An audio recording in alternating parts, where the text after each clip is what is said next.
Et si je vous disais que la pharmacie la plus puissante à laquelle vous ayez jamais eu accès n'est pas un bâtiment au néon fluorescent avec un guichet pour voiture, c'est votre cuisine, votre garde-manger, le fond du placard de votre grand-mère. Nous parlons de remèdes si efficaces que les soldats les utilisent sur les champs de bataille, si fiables qu'ils ont été transmis de génération en génération avant même que quiconque ne sache ce qu'était un microbe, et si oubliés que la plupart des gens aujourd'hui en riraient jusqu'au moment même où ils fonctionnent réellement.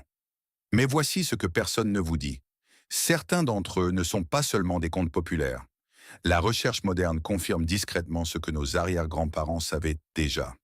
Ces remèdes fonctionnaient alors. Ils fonctionnent maintenant.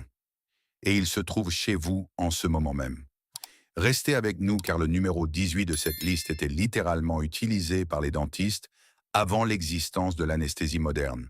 Et le composé actif est encore présent dans les produits dentaires aujourd'hui. Et le numéro 20, il était utilisé dans l'Europe médiévale pour certaines des blessures infectées les plus terribles imaginables. Et il fonctionne sur le même principe que les pansements de qualité hospitalière. Entrons dans le vif du sujet. Voici 20 remèdes oubliés qui vous guériront instantanément, classés de l'impressionnant à l'absolument incroyable. Fermentation d'ail au miel, l'antibiotique de cuisine. Commençons par l'une des choses les plus puissantes que vous puissiez fabriquer chez vous, avec seulement 2 ingrédients que vous avez probablement déjà. La fermentation d'ail au miel est exactement ce que son nom indique. De l'ail cru écrasé, immergé dans du miel brut et laissé à fermenter lentement pendant des semaines. Cela a l'air simple. Cela semble simple, mais ce qui se passe à l'intérieur de ce bocal n'est rien de moins que remarquable. L'ail contient un composé appelé allicine, l'une des substances antimicrobiennes naturelles les plus étudiées sur Terre. Le miel brut possède ses propres propriétés antimicrobiennes, notamment la production de peroxyde d'hydrogène et une faible activité de l'eau qui tue les bactéries. Lorsque vous les combinez et les laissez fermenter, quelque chose d'intéressant se produit. L'ail s'adoucit, le miel se liquéfie et les saveurs s'approfondissent. Et les 2 ingrédients échangent et amplifient les propriétés médicinales de l'autre. Les guérisseurs traditionnels d'Europe de l'Est, du Moyen-Orient et d'Asie gardaient une version de cette préparation à portée de main pour les maladies hivernales, les maux de gorge et les infections. Avant les antibiotiques, c'était une médecine de première ligne. La recherche moderne confirme totalement les mécanismes fondamentaux. L'allicine a des activités antibactériennes, antivirales et antifongiques documentées. Le miel brut a été étudié dans le cadre du soin des plaies. Ensemble, ils ne sont pas seulement additifs. Ils travaillent en synergie. Voici comment le fabriquer. Écrasez une tête entière d'ail cru. Immergez-la complètement dans du miel local brut, dans un bocal propre. Fermez-le sans serrer pour laisser les gaz s'échapper et laissez-le à température ambiante pendant 3 à 4 semaines, en retournant le bocal quotidiennement. Au premier signe de rhume, de mal de gorge ou de toute infection, prenez une gousse avec une cuillerée de miel fermenté. C'est l'armoire à pharmacie qui se bonifie à mesure que vous l'ignorez. Ce remède a été oublié parce qu'il demande de la patience et qu'il ne peut pas être breveté.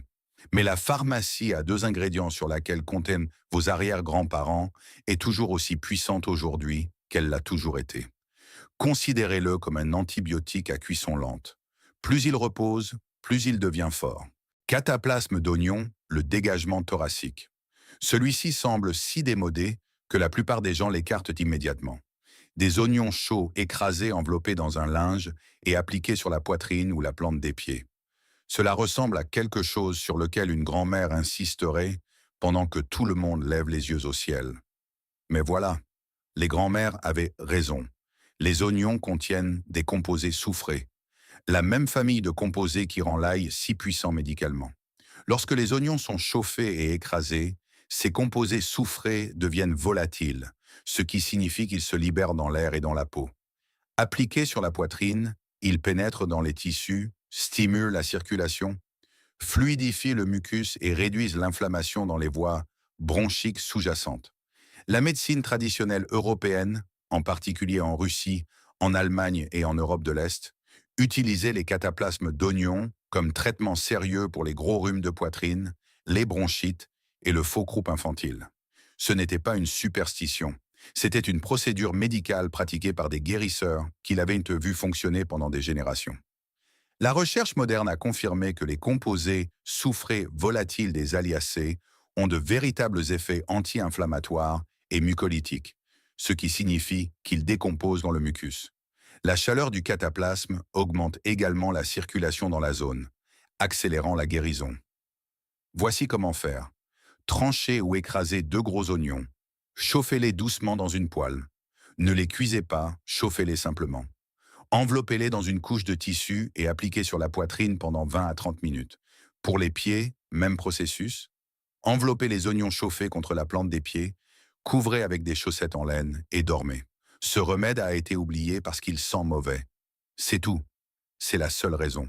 Mais quand vous en êtes au 4e jour d'un rhume de poitrine qui ne passe pas, une petite odeur d'oignon semble être un échange très équitable.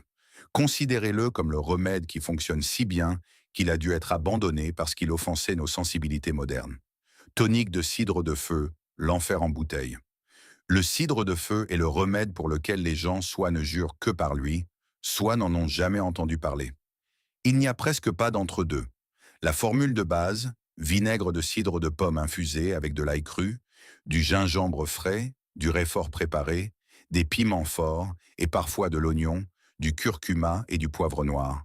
Vous le laissez infuser pendant 4 semaines, vous le filtrez et vous en prenez une cuillère à soupe au premier signe de rhume, d'infection des sinus ou de système immunitaire paresseux. Le nom est exact. Il a le goût du feu, mais il fonctionne comme une fusée. Chaque ingrédient du cidre de feu est documenté indépendamment pour avoir des propriétés antimicrobiennes, de stimulation de la circulation et de stimulation immunitaire. Le vinaigre de cidre de pomme crée un environnement acide dans lequel de nombreux agents pathogènes ne peuvent pas survivre. L'ail et son allicine tuent les bactéries et les virus. Le gingembre a de puissants effets anti-inflammatoires et chauffants. Le réfort est l'un des décongestionnants naturels les plus puissants connus. Les composés qu'il contient ouvrent littéralement les voies sinusales. La capsaïcine des piments stimule la circulation et déclenche le système immunitaire. Ensemble, ils forment ce qui pourrait être le tonique de lutte contre le rhume le plus complet de la médecine traditionnelle.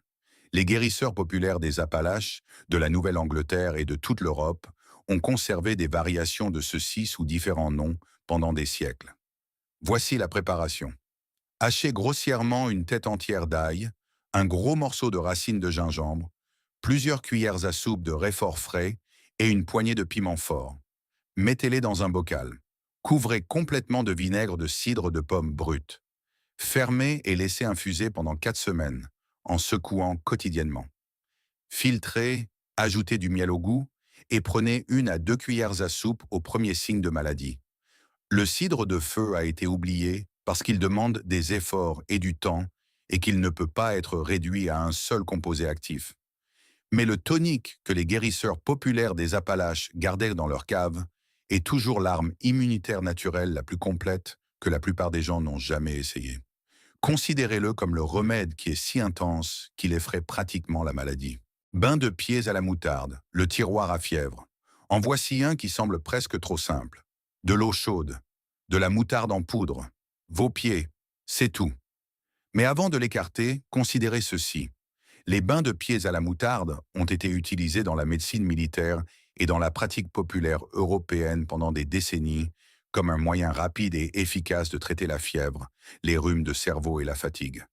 Les infirmières et les hôpitaux de campagne les utilisaient. Les sages-femmes les recommandaient et ils fonctionnaient assez régulièrement pour que les gens continuent de le faire. La moutarde contient des composés appelés isothiocyanates, qui sont de puissants stimulants circulatoires. Lorsqu'ils sont dissous dans l'eau chaude et appliqués sur les pieds, ces composés pénètrent dans la peau, augmentant considérablement le flux sanguin vers les extrémités. Cela attire le sang de la tête et de la poitrine congestionnées, réduit la pression d'une fièvre, ouvre les capillaires et stimule le type de transpiration qui aide votre corps à traiter et à éliminer l'infection. Les pieds possèdent certains des pores les plus larges du corps et certaines des réponses circulatoires les plus réactives. Ce que vous appliquez sur les pieds affecte tout le corps plus rapidement que presque tout autre traitement externe. Voici la méthode. 2 cuillères à soupe de moutarde sèche en poudre dans une bassine d'eau aussi chaude que vous pouvez le supporter confortablement. Trempez pendant 20 minutes, tout en étant enveloppé dans une couverture chaude. Buvez de l'eau chaude ou du thé simultanément. Attendez-vous à transpirer, c'est le but. Les bains de pieds à la moutarde ont été oubliés parce qu'ils ne sont pas glamour et parce que les réducteurs de fièvre pharmaceutique sont plus rapides. Mais pour le type de fièvre légère et de fatigue profonde qui accompagne un rhume de cerveau, un bain de pied à la moutarde peut changer votre trajectoire en une seule soirée. Considérez-le comme une réinitialisation circulatoire qui commence par le bas. Cataplasme de charbon, l'aimant à toxine. Le charbon activé attire l'attention aujourd'hui pour les bols de smoothie et le blanchiment des dents sur Instagram. Mais la véritable histoire du charbon en tant que médicament est bien plus sérieuse que cela. Pendant des siècles, les guérisseurs ont utilisé des cataplasmes de charbon, du charbon activé mélangé à de l'eau ou à de la farine de graines de lin pour former une pâte et appliquer sur les plaies infectées, les morsures d'araignées, les piqûres d'abeilles et les zones d'infection cutanée. Le mécanisme est réel et bien compris. Le charbon activé est extraordinairement poreux au niveau microscopique et il lie les toxines, les bactéries et les composés inflammatoires par un processus appelé adsorption, les retirant des tissus et les retenant. Ce n'est pas une mythologie populaire. Le charbon activé est utilisé dans la médecine d'urgence moderne aujourd'hui pour les empoisonnements. Le même mécanisme fonctionne en externe sur les infections et morsures localisées. Les guérisseurs traditionnels d'Amérique du Nord, d'Europe et des cultures indigènes du monde entier ont découvert indépendamment les propriétés de tirage du charbon. Lorsqu'une plaie était infectée et qu'il n'y avait rien d'autre, un cataplasme de charbon appliqué pendant la nuit pouvait visiblement réduire les rougeurs, l'enflure et l'écoulement dès le matin. Voici la préparation. Mélangez de la poudre de charbon activée avec juste assez d'eau pour former une pâte épaisse.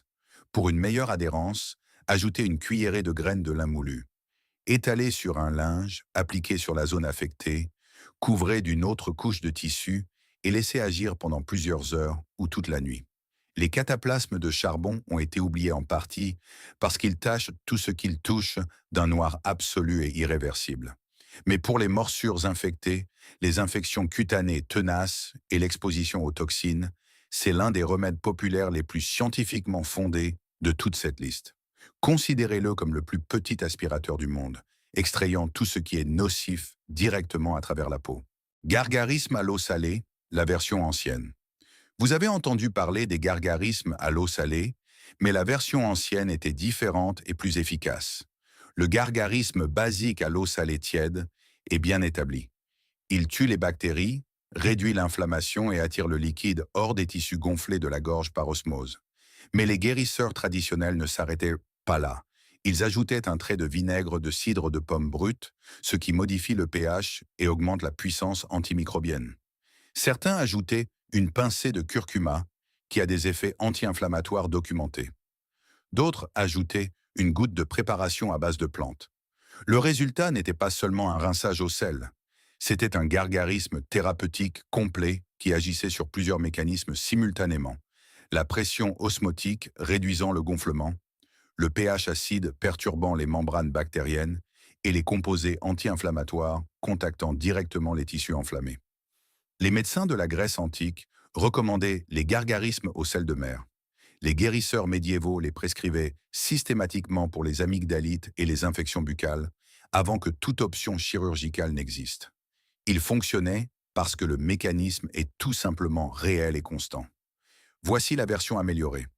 Une cuillère à café complète de sel de mer dans 8 onces d'eau, aussi chaude que vous pouvez le supporter. Une cuillère à soupe de vinaigre de cidre de pomme brute et un quart de cuillère à café de curcuma, si vous en avez. Gargarisez pendant 30 secondes, 4 à 6 fois par jour. N'avalez pas. Le gargarisme au sel ancien a été rétrogradé au rang de remède populaire léger lorsque nous avons développé des antibiotiques pour les infections de la gorge. Mais pour les premières 48 heures d'un mal de gorge, avant même de savoir s'il est bactérien, ce gargarisme peut stopper une infection dans son élan. Considérez-le comme le bain de bouche antiseptique original qui agit réellement sur l'infection, pas seulement sur l'odeur. Compresse de vinaigre, le refroidisseur de fièvre. Avant l'acétaminophène, avant l'aspirine, avant tout réducteur de fièvre pharmaceutique, les gens utilisaient des compresses de vinaigre. Et il les utilisait parce qu'elles fonctionnaient. Un linge imbibé de vinaigre de cidre de pomme dilué et appliqué sur le front, la nuque ou les poignets, agit par deux mécanismes simultanés. Premièrement, l'évaporation du vinaigre refroidit la surface de la peau, évacuant la chaleur du corps exactement comme le fait la transpiration, mais plus rapidement. Deuxièmement, l'acide acétique contenu dans le vinaigre de cidre de pomme possède de véritables propriétés anti-inflammatoires que réduisent les signaux inflammatoires à l'origine de la fièvre. Les infirmières traditionnelles tout au long des années 1800 et au début des années 1900 utilisaient couramment des compresses de vinaigre pour les patients fiévreux. Elles ne pratiquaient pas la médecine au sens moderne, mais elles faisaient quelque chose qui aidait systématiquement, et l'observation clinique sur des décennies l'a confirmé. Les sages-femmes, les guérisseurs populaires et les guides de remèdes familiaux incluaient universellement les compresses de vinaigre pour la fièvre. La même compresse appliquée sur les tempes et la base du crâne était utilisée pour les maux de tête. Appliquée sur une peau brûlée par le soleil, l'acide acétique neutralise les composés alcalins issus des dommages solaires, réduit l'inflammation et procure un soulagement significatif de la douleur. Voici la méthode. Une part de vinaigre de cidre de pomme brute pour 2 parts d'eau fraîche. Imbibez un linge, essorez-le partiellement, appliquez sur le front et les poignets pour la fièvre ou sur la peau brûlée par le soleil, en renouvelant toutes les 10 minutes à mesure qu'il se réchauffe. La compresse de vinaigre a été remplacée par des réducteurs de fièvre sous forme de pilules qui sont plus rapides et ne demandent aucun effort. Mais pour la gestion des fièvres légères chez les enfants, chez les personnes qui ne peuvent pas prendre de médicaments ou comme complément naturel, la compresse de vinaigre fait toujours exactement ce qu'elle a toujours fait. Considérez-le comme le protocole de refroidissement original que votre corps comprend déjà. Inhalation de vapeur d'herbe, la réinitialisation respiratoire. C'est l'un des remèdes populaires les plus anciens et les plus universellement pratiqués de l'histoire humaine. Et c'est toujours l'une des choses les plus efficaces que vous puissiez faire pour vos sinus et vos poumons. De l'eau bouillante, des herbes, une serviette sur la tête. C'est aussi simple que cela. Mais les herbes spécifiques importent énormément. Le thym contient du thymol, l'un des antiseptiques naturels les plus puissants connus. Si puissant qu'il est l'ingrédient actif des bains de bouche antiseptiques commerciaux.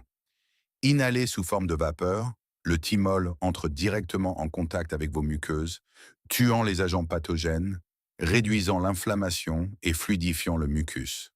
L'eucalyptus contient du cinéole, un composé qui ouvre les voies respiratoires, réduit l'inflammation et a une activité antivirale documentée.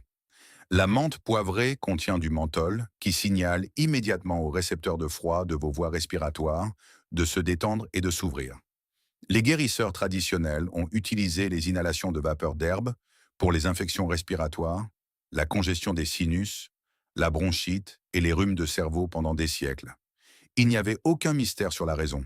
On pouvait sentir l'effet en quelques minutes. La recherche moderne sur les composés individuels confirme tout cela. Le thymol est antimicrobien, le cinéole est anti-inflammatoire et mucolytique, et le menthol est bronchodilatateur.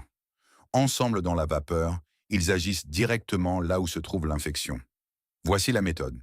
Portez de l'eau à ébullition, ajoutez une cuillère à soupe de chaque, thym séché, feuilles d'eucalyptus et menthe poivrée. Retirez du feu. Posez sur une surface stable. Penchez-vous au-dessus du pot. Couvrez votre tête et le pot avec une serviette et respirez lentement et profondément pendant 10 à 15 minutes. Faites cela 2 fois par jour pour les infections des sinus et les rhumes de poitrine. La vapeur d'herbe a été oubliée parce qu'elle prend 10 minutes. Elle décoiffe et elle nécessite d'être un moment dans l'inconfort.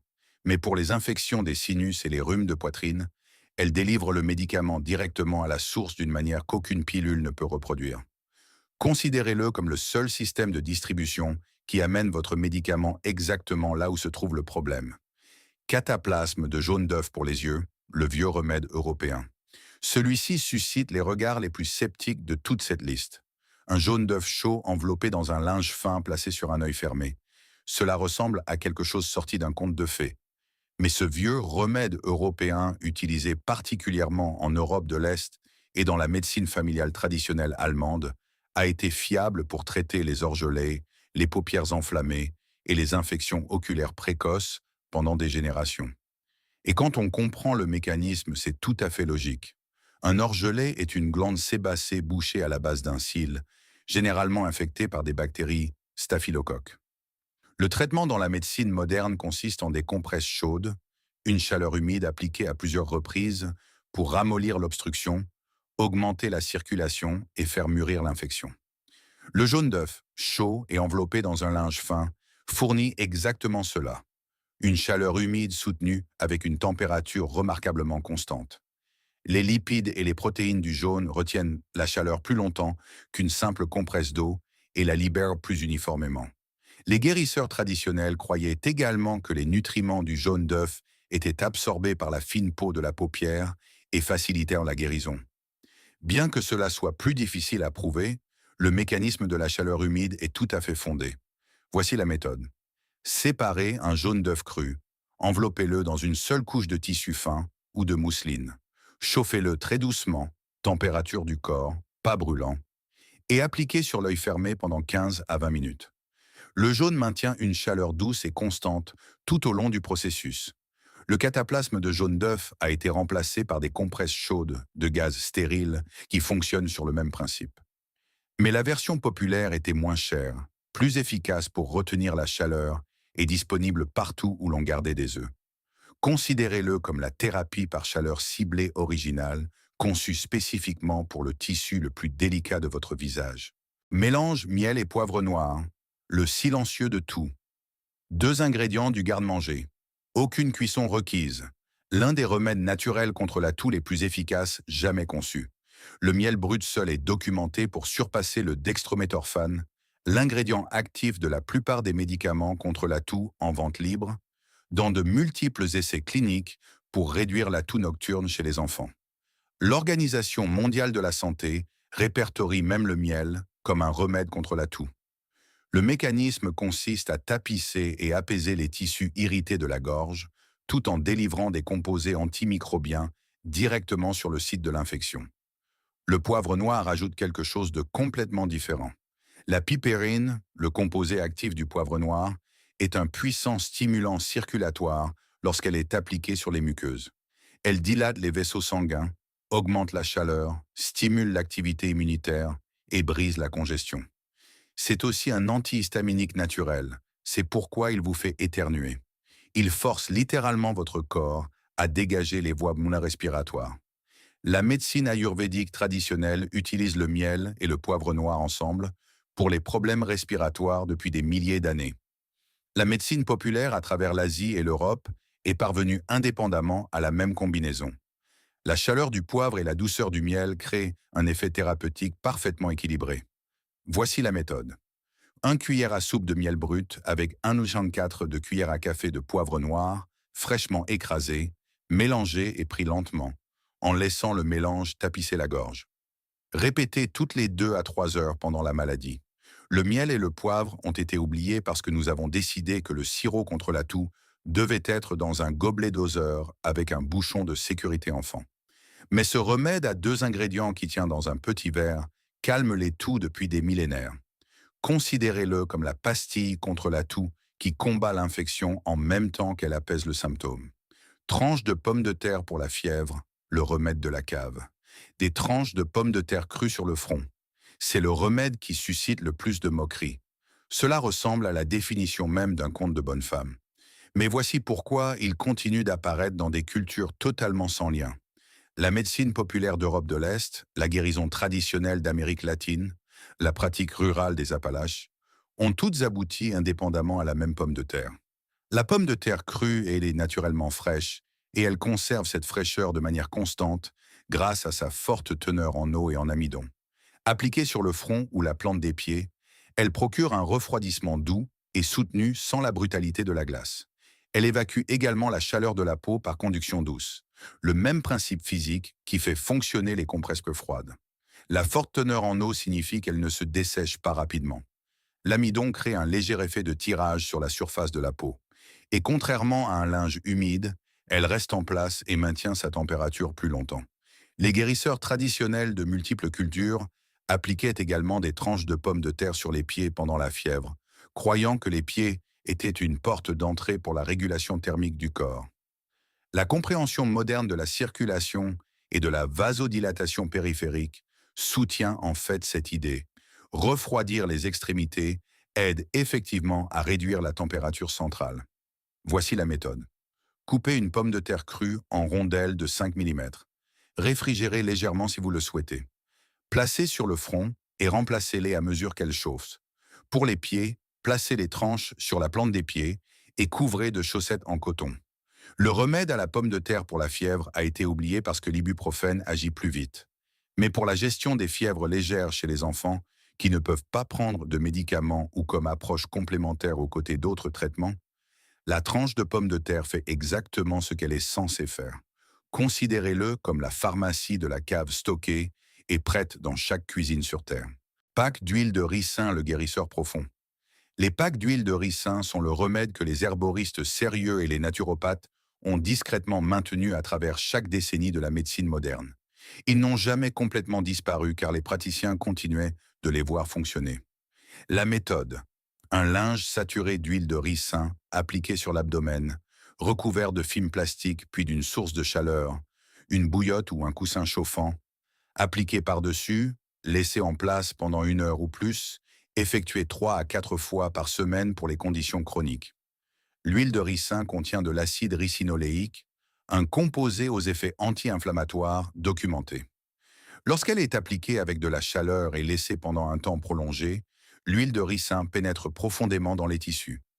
Des recherches ont montré que les packs d'huile de ricin augmentent l'activité des lymphocytes, les globules blancs centraux de votre réponse immunitaire dans les tissus sous-jacents. Ils semblent favoriser la circulation lymphatique, qui est le système interne d'élimination des déchets et de surveillance immunitaire du corps. Les utilisations traditionnelles incluent les troubles digestifs, la constipation, les fibromes utérins, les kystes ovariens, la congestion du foie et l'inflammation générale. Edgar Cayce, le guérisseur populaire américain, les a popularisés au début du XXe siècle, mais des variations de la même pratique apparaissent dans la médecine ayurvédique et traditionnelle européenne. Les naturopathes modernes utilisent couramment les packs d'huile de ricin. Le mécanisme de stimulation lymphatique est suffisamment étayé par la recherche pour ne pas être ignoré. Voici la méthode. Imbibez un morceau de tissu en flanelle d'huile de ricin, pressé à froid. Placez-le sur l'abdomen. Couvrez de plastique et appliquez de la chaleur pendant 60 à 90 minutes. Reposez-vous complètement pendant le processus. Les packs d'huile de ricin n'ont été ignorés par la médecine conventionnelle car ils sont lents. Ils demandent même de la patience et on ne peut pas standardiser une dose. Mais pour les conditions digestives et inflammatoires chroniques, ils offrent quelque chose que les produits pharmaceutiques n'offrent souvent pas. Un soutien au propre système de nettoyage et d'immunité du corps. Considérez-le comme une mise au point pour votre système de drainage interne, celui auquel personne ne pense jusqu'à ce qu'il cesse de fonctionner. Remède au pain brûlé, le charbon original. Celui-ci semble si étrange qu'il défie presque toute explication. Du pain légèrement carbonisé, du pain grillé brûlé, essentiellement appliqué sur les petites plaies et les infections. Mais quand on comprend ce qui se passe réellement, c'est tout à fait logique. Le pain carbonisé est, à un niveau chimique de base, une forme de carbone. Pas aussi raffiné ni aussi poreux que le charbon activé, mais fonctionnellement similaire. Les guérisseurs traditionnels qui appliquaient du pain carbonisé sur les coupures infectées et les plaies purulentes utilisaient le même principe d'adsorption. Le carbone lie les toxines bactériennes et les retire des tissus. À l'époque précédant les antibiotiques, où n'importe quelle plaie pouvait devenir septique, un cataplasme de pain carbonisé appliqué pendant la nuit et changé quotidiennement pouvait visiblement réduire les signes d'infection précoce. Rougeur, enflure, chaleur et écoulement. Non pas parce que le pain avait des composés médicinaux spécifiques, mais parce que le carbone faisait ce que le carbone fait, lier et éliminer tout ce qui causait le problème. Ce remède apparaît dans la médecine populaire rurale européenne, dans les anciens guides familiaux américains et dans diverses traditions de guérison mondiale.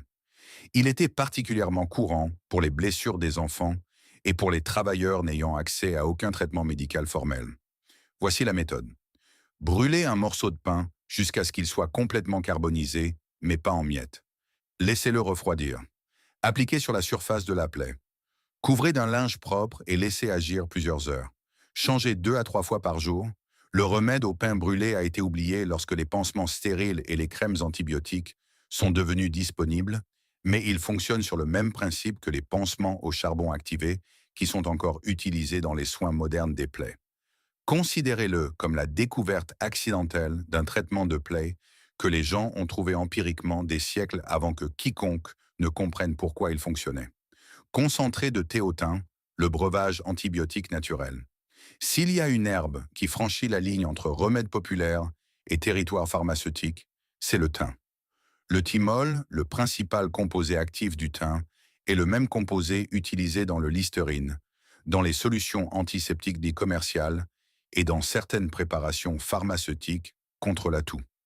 La puissance antimicrobienne du thymol contre les agents pathogènes respiratoires est si bien établie que les organismes de réglementation de la Commission européenne ont formellement approuvé les préparations au thym pour le traitement de la toux et des infections des voies respiratoires supérieures, non pas comme un remède populaire, mais comme un traitement médical reconnu. L'utilisation traditionnelle à travers la Méditerranée était universelle. Le thym était l'herbe respiratoire pour la bronchite, la coqueluche, les infections thoraciques et le faux croup. Le thé au thym fort était le premier traitement vers lequel on se tournait. Il fonctionnait parce que le thymol, inhalé sous forme de vapeur à partir du thé chaud puis avalé pour entrer en contact direct avec les tissus de la gorge et des bronches, tue les bactéries et les virus causant l'infection. La différence entre un thé au thym et un véritable concentré de thym est significative. Un thé léger libère à peine les huiles volatiles. Le concentré, préparé en faisant infuser une grande quantité de thym séché dans de l'eau tout juste bouillie, couvert pendant 15 minutes, libère et retient la dose thérapeutique complète de thymol. Voici la méthode. Mettez 2 cuillères à soupe pleines de thym séché dans 25 centilitres d'eau tout juste bouillie. Couvrez immédiatement et laissez infuser pendant 15 minutes. Couvrir est crucial pour empêcher les huiles volatiles de s'échapper. Filtrez et buvez chaud avec du miel 3 fois par jour pendant la maladie. Le thé au thym a été supplanté par les préparations commerciales contre la toux, dont beaucoup contiennent de toute façon du thymol. La différence est que vous pouvez fabriquer le vôtre à la maison en 5 minutes pour quelques centimes. Considérez cela comme le fait d'avoir un traitement respiratoire de qualité pharmaceutique, agréé poussant dans votre jardin d'herbes aromatiques. Enveloppement à la feuille de chou, le solutionneur de gonflement. Des feuilles de chou enroulées autour d'articulations gonflées, appliquées sur des tissus mammaires enflammés, entourant des genoux arthritiques. Cela ressemble à une médecine de désespoir. Mais il y a une raison pour laquelle ce remède a persisté pendant des siècles, à travers des cultures totalement différentes. Les feuilles de chou contiennent des composés, principalement du soufre et des glucosinolates, qui possèdent de véritables propriétés anti-inflammatoires. Elles ont également une structure qui les rend uniquement efficaces comme traitement topique. Elles sont assez souples pour épouser les contours du corps. Elles retiennent l'humidité à la surface de la peau, et lorsqu'elles sont légèrement flétries ou écrasées, elles libèrent leurs composés dans la peau. De multiples essais cliniques, de réelles études publiées et examinées par des pairs, ont examiné les enveloppements de feuilles de chou pour l'engorgement mammaire chez les femmes qui allaitent, pour l'arthrose du genou et pour les entorses de la cheville. Les résultats sont systématiquement positifs. Le gonflement diminue plus rapidement avec les enveloppements de feuilles de chou qu'avec le traitement standard dans plusieurs essais. Ce n'est plus de la médecine populaire. Ce sont des preuves publiées. L'utilisation traditionnelle à travers l'Europe, en particulier en Allemagne, en Europe de l'Est et en Russie, incluait les cataplasmes de chou pour pratiquement tout type de gonflement et d'inflammation localisée, plaies infectées, articulations arthritiques, entorses et mammites. Les sages-femmes recommandaient les feuilles de chou pour l'engorgement mammaire postpartum et les consultants en lactation moderne le font toujours. Voici la méthode. Réfrigérez une tête entière de chou. Retirez les feuilles extérieures. Passez une bouteille de vin dessus pour les froisser et les craqueler légèrement.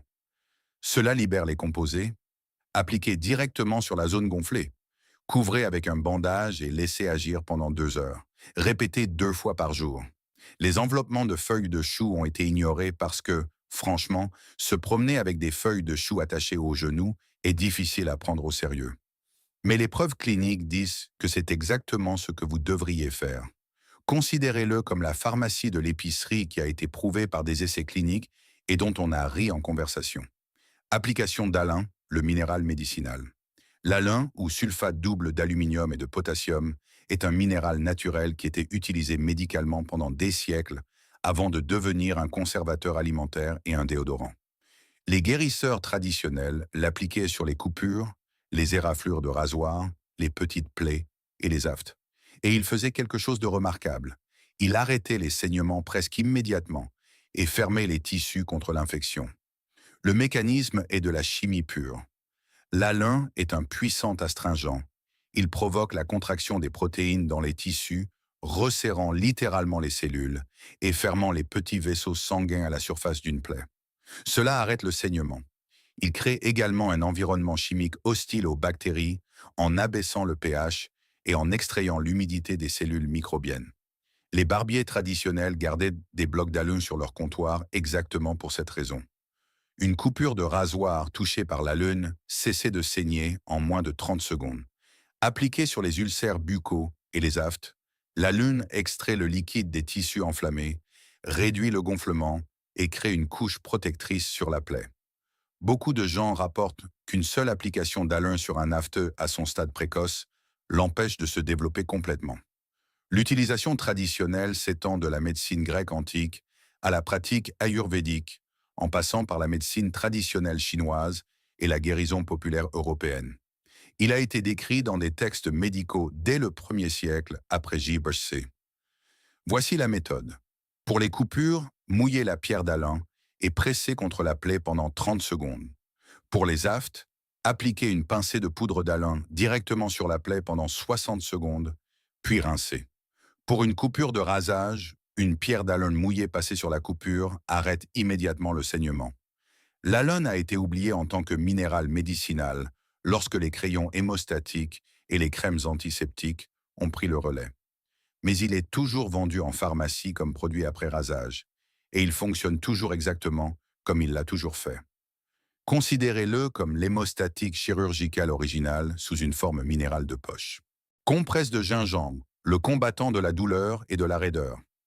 Nous sommes maintenant dans les 4 premiers, et ce sont ceux qui changent véritablement l'opinion des gens sur ce que la médecine naturelle peut faire. Une compresse de gingembre semble simple. Un linge imbibé d'eau chaude, infusé au gingembre et appliqué sur le corps. Mais ce qu'elle fait au tissu sous-jacent est tout sauf simple. Le gingembre contient des gingérols et des chogaols, des composés ayant certains des effets anti-inflammatoires, les mieux documentés dans tout le monde botanique. Des centaines d'essais cliniques ont étudié le gingembre pour la douleur et l'inflammation. Mais le gingembre topique, par opposition au gingembre ingéré, fonctionne par une voie différente. Une pénétration directe dans les tissus superficiels, déclenchant une vasodilatation immédiate, l'expansion des vaisseaux sanguins, et augmentant considérablement la circulation locale. Une circulation accrue dans une zone signifie plus d'oxygène, plus de cellules immunitaires, une élimination plus rapide des composés inflammatoires et une chaleur directe pour les tissus musculaires et articulaires tendus. Pour la douleur profonde de l'arthrite, la raideur d'une blessure musculaire et les crampes menstruelles, une compresse de gingembre appliquée avec de la chaleur peut apporter un soulagement en quelques minutes, qualitativement différent de tout ce que vous prenez par voie orale. L'utilisation traditionnelle dans la médecine japonaise Kampo et dans la pratique traditionnelle chinoise était étendue. Les compresses de gingembre étaient appliquées sur les articulations arthritiques, les muscles blessés et les zones de douleur chronique. Le mécanisme était compris empiriquement. Le gingembre crée de la chaleur de l'intérieur. Voici la méthode. Râpez ou tranchez un gros morceau de gingembre frais. Faites mijoter dans l'eau pendant 10 minutes sans bouillir. Imbibez un linge dans l'eau chaude au gingembre. Essorez partiellement et appliquez sur la zone douloureuse, aussi chaud que possible. Couvrez d'un linge sec pour maintenir la chaleur. Remplacez toutes les 5 minutes pendant 20 minutes. Les compresses de gingembre ont été remplacées par des coussins chauffants et des crèmes analgésiques topiques. Mais les composés chauffants actifs et anti-inflammatoires du gingembre font quelque chose que la chaleur synthétique seule ne peut pas faire. Considérez-le comme le remède qui crée son propre feu de l'intérieur vers l'extérieur. Remède dentaire à l'huile de clou de girofle, le dentiste en bouteille. Et voici celui que je vous ai promis au début. Le remède que les dentistes professionnels utilisaient avant l'anesthésie moderne. Celui dont le composé actif est encore présent dans les produits dentaires vendus dans chaque pharmacie aujourd'hui. L'huile de clou de girofle pour le mal de dents. Les clous de girofle contiennent de l'eugénol, un composé si efficace pour bloquer la transmission de la douleur dans les tissus nerveux qu'il est classé comme anesthésique local et analgésique. Appliqué directement sur un nerf exposé ou une gencive enflammée, l'eugénol se lie au récepteur nerveux et bloque la transmission de la douleur. L'effet peut se faire sentir en quelques secondes. Ce n'était pas du folklore. L'huile de clou de girofle était le principal anesthésique dentaire tout au long des années 1800 et au début des années 1900. Les dentistes professionnels l'utilisaient avant que la lidocaïne synthétique n'existe. Elle était standard dans la pratique dentaire et l'eugénol est toujours présent dans les ciments dentaires, les produits d'obturation des canaux radiculaires et les matériaux de pansement utilisés en dentisterie aujourd'hui. L'utilisation traditionnelle était universelle partout où les clous de girofle étaient disponibles. Pressez un clou de girofle entier contre une dent douloureuse et laissez-le reposer. Imbibez une petite boule de coton d'huile de clou de girofle et placez-la contre la zone enflammée. La douleur diminuait assez vite pour que les gens lui fassent totalement confiance. La recherche moderne a pleinement confirmé le mécanisme. L'eugénol est également anti-inflammatoire et antimicrobien, ce qui signifie qu'il ne masque pas seulement la douleur dentaire, il agit sur l'infection ou l'inflammation qui la cause. Voici la méthode. Placez une goutte d'huile de clou de girofle sur une petite boule de coton et appliquez directement sur la dent douloureuse ou la gencive enflammée. Sinon, placez un clou de girofle séché entier contre la dent et mordez doucement. L'effet anesthésiant commence dans les 30 secondes et dure de 30 à 60 minutes. L'huile de clou de girofle a été écartée par les gels anesthésiants dentaires commerciaux, dont beaucoup contiennent de l'eugénol de toute façon. Vous utilisez déjà le médicament du clou de girofle. Vous l'achetez simplement dans un tube avec une étiquette pharmaceutique. Considérez-le comme l'anesthésique dentaire original qui se trouvait dans votre armoire à épices tout ce temps, attendant discrètement qu'on se souvienne de lui. Eau de riz, le guérisseur doux. L'eau de riz est l'un de ces remèdes qui semblent presque trop humbles pour être de la vraie médecine. L'eau restant après avoir fait tremper ou bouillir du riz. C'est tout. Mais ce liquide simple a deux utilisations complètement différentes et bien documentées qui ont été validées à travers les siècles et les cultures. Appliquée sur la peau sous forme de lavage ou de compresse, l'eau de riz apaise les peaux irritées, enflammées et sujettes à l'eczéma de manière remarquablement efficace. Le mécanisme implique l'inositol, un composé du riz qui soutient la fonction barrière de la peau, ainsi que des composés amylacés qui forment un film protecteur sur les tissus irrités, réduisant la perte d'eau et protégeant les cellules endommagées. Les traditions de beauté japonaises et coréennes ont construit des philosophies entières de soins de la peau autour de l'eau de riz fermentée. La recherche clinique sur l'eau de riz pour la dermatite atopique montre une amélioration mesurable de la fonction barrière cutanée et une réduction de l'inflammation. Prise par voie interne, bue pendant une maladie digestive, l'eau de riz apporte quelque chose de différent. Des glucides facilement absorbés, une petite quantité d'électrolytes et un effet protecteur et apaisant sur les parois intestinales enflammées. Lors des réponses aux épidémies de choléra, l'eau de riz a historiquement été utilisée pour maintenir l'hydratation et soutenir la fonction intestinale. L'Organisation mondiale de la santé a étudié des formules de réhydratation orale à base d'eau de riz. Deux problèmes complètement différents, une préparation simple. Voici la méthode. Faites tremper 2 tasses de riz blanc, non cuit, dans 4 tasses d'eau pendant 30 minutes, puis filtrez. Pour la peau, appliquez l'eau filtrée en lavage ou imbibez un linge et utilisez comme compresse. Pour les maladies digestives, buvez l'eau de riz tiède avec une petite pincée de sel. L'eau de riz a été oubliée en tant que médicament parce qu'elle a été associée uniquement à la cuisine et aux soins de la peau. Mais le remède qui a aidé les populations humaines à survivre aux épidémies de diarrhée infectieuse et à apaiser les peaux enflammées sur chaque continent est toujours aussi efficace qu'il ne l'a jamais été. Considérez-le comme le médicament le plus humble de la Terre, celui qui était si basique que tout le monde a oublié qu'il était un médicament du tout. Cataplasme de pain et de lait, le tiroir à furoncle. Et nous y voilà, numéro 20. Celui que j'ai gardé pour la fin car il représente la tradition la plus ancienne de tous les soins populaires des plaies. Du pain imbibé de lait chaud et appliqué sur la peau infectée, sur les furoncles, sur les échardes enfouies profondément dans les tissus, sur les plaies commençant à s'abséder. Cela ressemble à du désespoir, à quelque chose que l'on fait quand on n'a absolument rien d'autre. Mais ce remède était utilisé par les guérisseurs de plaies dans l'Europe médiévale, dans l'Amérique coloniale, dans la médecine de la frontière et dans les soins familiaux du début du XXe siècle, car il fonctionnait assez systématiquement pour que les guérisseurs continuent de l'utiliser de génération en génération. Et quand on comprend le mécanisme, la logique est élégante. Le lait chaud ramollit les tissus, en particulier la kératine durcie qui se forme sur et autour des furoncles, des échardes et des infections incrustées. C'est critique. Une écharde enfouie ou un abcès en formation est entouré d'une forteresse de tissu durci et rien ne le fera sortir tant que cette forteresse ne sera pas ramollie. L'acide lactique et les protéines du lait créent l'humidité douce et soutenue nécessaire pour ramollir complètement, même la résistance tissulaire la plus profonde. Le pain sert de véhicule et de base au cataplasme qui maintient le lait chaud contre la peau pendant une période prolongée, maintenant une chaleur et une humidité constantes. Le carbone du pain, surtout s'il est un peu rassis ou de la veille, ajoute un léger effet de tirage. La combinaison crée des conditions où les propres processus du corps peuvent s'achever. L'abcès mûrit. L'écharde migre vers la surface. L'infection est attirée vers l'extérieur plutôt que vers l'intérieur. Les guérisseurs traditionnels comprenaient cela empiriquement. Les soins modernes des plaies confirment le mécanisme.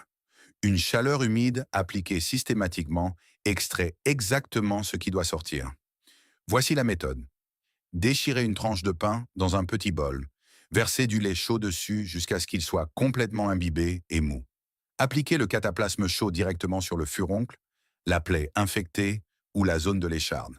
Couvrez d'un linge et laissez agir plusieurs heures ou toute la nuit. Remplacez 2 fois par jour. En 1 à 2 jours, la plupart des furoncles ont complètement mûri. La plupart des échardes ont migré vers la surface. Le cataplasme de pain et de lait a été oublié parce que les outils de lancette et les antibiotiques sont devenus l'approche standard pour les furoncles et les abcès. Mais pour le furoncle au stade précoce qui ne s'est pas encore formé, pour l'écharde profondément incrustée, pour la plaie infectée qui commence à se refermer sur des impuretés, ce cataplasme fait quelque chose de remarquablement spécifique. Il ne combat pas l'infection. Il crée les conditions dont votre corps a besoin pour la résoudre lui-même. Et c'est là tout le génie de la liste complète que nous avons parcourue aujourd'hui. Ces remèdes ne forcent pas votre corps à faire quelque chose d'artificiel. Ils travaillent avec les systèmes de votre corps. Ils soutiennent la circulation, la fonction immunitaire, la guérison de la barrière cutanée et le drainage naturel. Ce ne sont pas des astuces. C'est une sagesse accumulée par des milliers d'années d'êtres humains attentifs. Voilà donc 20 remèdes oubliés que chaque génération avant nous connaissait par cœur. De la fermentation d'ail au miel, dans votre garde-manger, au cataplasme de pain et de lait, qui pourrait retirer une écharde en ce moment même. Ce ne sont pas des curiosités, ce sont des outils, et ce savoir est le vôtre. Notez-le.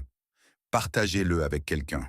Essayez-en un la prochaine fois que vous aurez un rhume de poitrine, un mal de gorge ou une plaie tenace qui ne veut pas coopérer. Vous pourriez être surpris de la rapidité avec laquelle vous vous souviendrez pourquoi les gens leur ont fait confiance pendant si longtemps. Si ces anciens secrets ont changé votre façon de regarder les ingrédients de votre garde-manger, n'hésitez pas à vous abonner et à aimer cette vidéo. Nous nous consacrons à l'excavation de l'histoire et de la sagesse de guérison qu'ils ont essayé d'enterrer. Rejoignez-nous pour reconquérir le pouvoir du passé afin de protéger notre avenir. Le prochain trésor de connaissances sera ouvert bientôt.